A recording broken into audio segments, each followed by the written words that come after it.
Hi friends, welcome back to my channel, and today's video is about the Dinkum demo. I vaguely remember hearing about this game earlier this year. I think maybe it was during the Cozy Direct, but I cannot remember. I very quickly forgot about this game, and then I was just going through the Nintendo eShop and saw that there was a demo for this game, and so I decided to give it a try.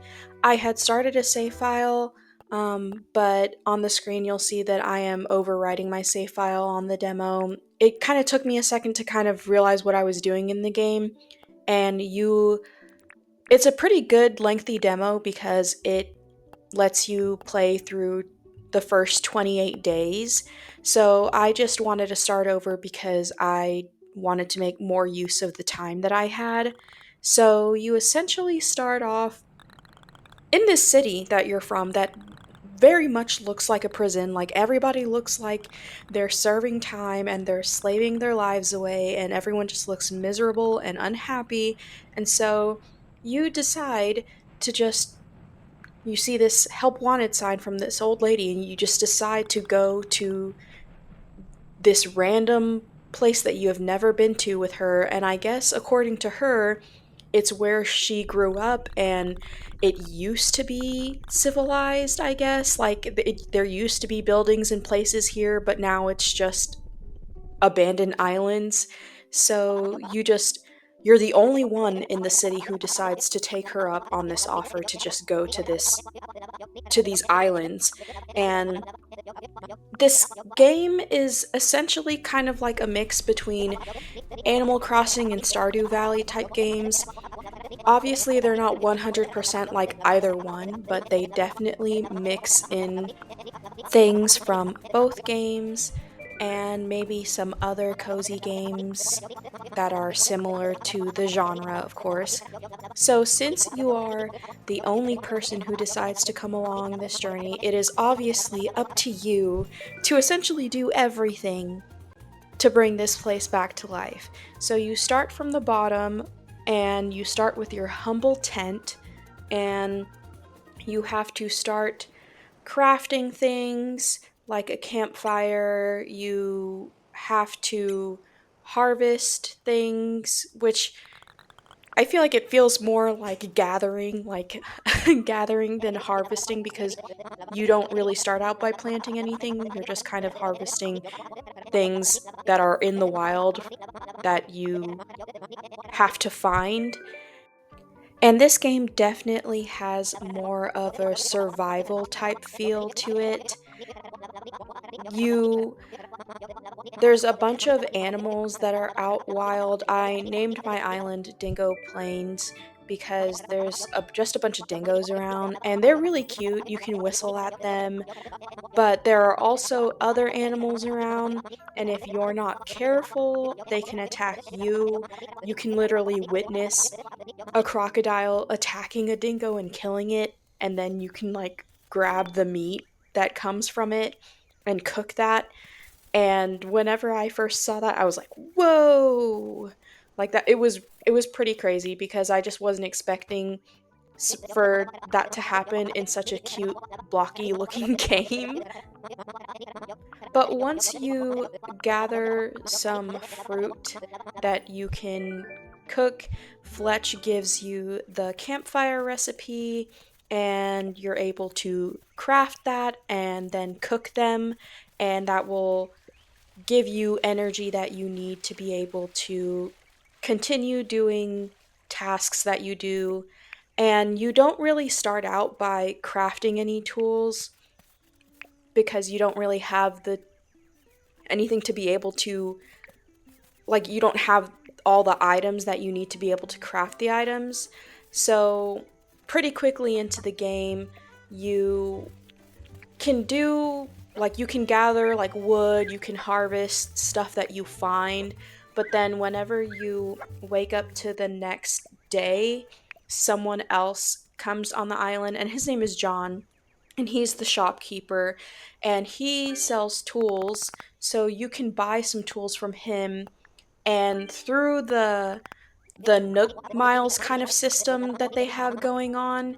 You get more points, and with the points that you get from that, you can get like a fishing license or a mining license, or and with that license, those licenses, you're able to buy the tools. You cannot buy the tools unless if you get the licenses for those things first. John will not let you buy them.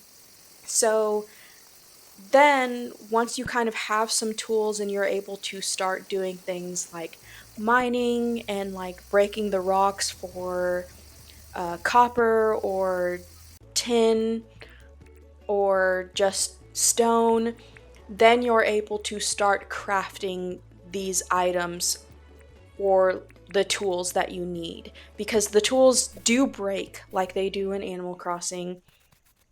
And so I would say that by day 2, the game gets a little bit more exciting because you're able to start bug catching, and depending on how quickly you get enough points through their I'm sorry that I keep calling it Nook Miles. I feel like I just don't know what else to call it. But through that point system, and you get more licenses, you're able to do more things. And the food that you cook, like I said earlier, can help you continue having the energy to do these tasks.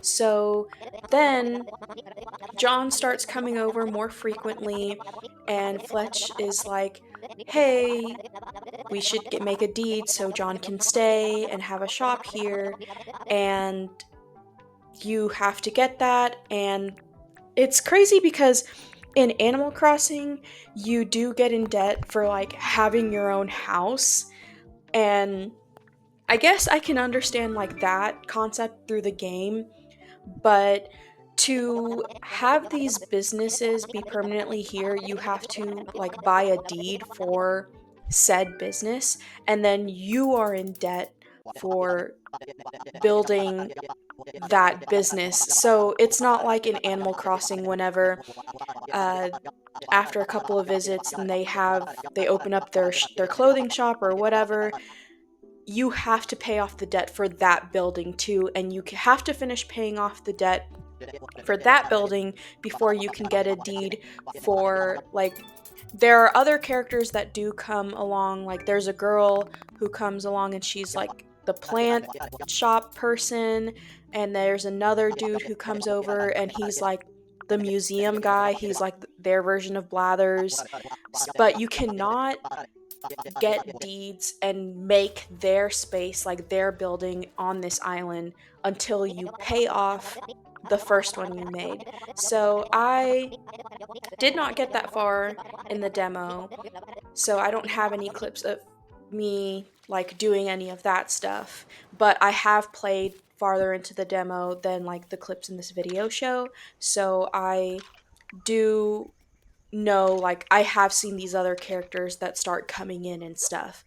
But it's pretty cool because with the tools that you get, there's like I really like how there's the survival wild aspect to this game with all the animals that are around, because I don't know, I just feel like it's really unique. Normally in a lot of cozy games like Harvest Moon or in Stardew Valley and other games like that, you have animals, but they're not like roaming freely. And all of these animals in this game are just kind of roaming freely. Although it can get kind of crazy. Like I have seen a crocodile attack like another animal, and that was, again, I know I said that earlier, it was pretty crazy to see happening in this like cute blocky looking game. And it's pretty cool because see, like I'm getting attacked, but I got attacked by like a wolf or something. But it's really cool because you also can get a hunting license, and so you can like hunt these animals too. So that is something pretty unique about this game that I thought was cool. It's not like where you in Stardew Valley, you have to go to like the mine caves to specifically fight. Like, no, you're fighting out here, out in the wild, like for real. And it's kind of intimidating, but it's also really cool. And so I just really enjoyed my experience playing this game. I really enjoyed this demo and the unique aspects that make this game stand alone or stand apart from cozy games that are just trying to follow the trend. So, if you were thinking about playing this game, I would definitely recommend playing the demo to see if you like it. But for me personally, I know for sure that this is a game that I do want to purchase the full game. I was playing this demo right before the game came out. I know that the game is out now and it's only been out for like maybe less than a week or something like that. But I really had a great time playing this demo and I'm definitely going to purchase this game. This video is not sponsored. This is just me essentially yapping about a demo that I really enjoyed. So I just really wanted to share my experience, and I hope you guys enjoyed this video, and just remember that you guys are so loved. Thank you so much for watching.